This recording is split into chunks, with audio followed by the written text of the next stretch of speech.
Toyota and Yamaha का hydrogen engine के पास पोटेंशियल है to destroy the EV market. Electric vehicles can catch fire easily due to lithium-ion batteries, whereas hydrogen engines don't catch fire easily at all. And hydrogen engines में gasoline engines की तरह ही पूरा sound और feel मिलता है, unlike electric vehicles. Refueling a hydrogen car is faster than charging an EV. ये एक hydrogen V8 engine है. Hydrogen cars will last longer than electric vehicles.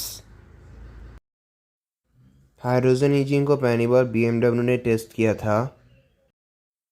With their 6-liter V12 engine which turned gasoline into hydrogen. Only 100 were made by BMW.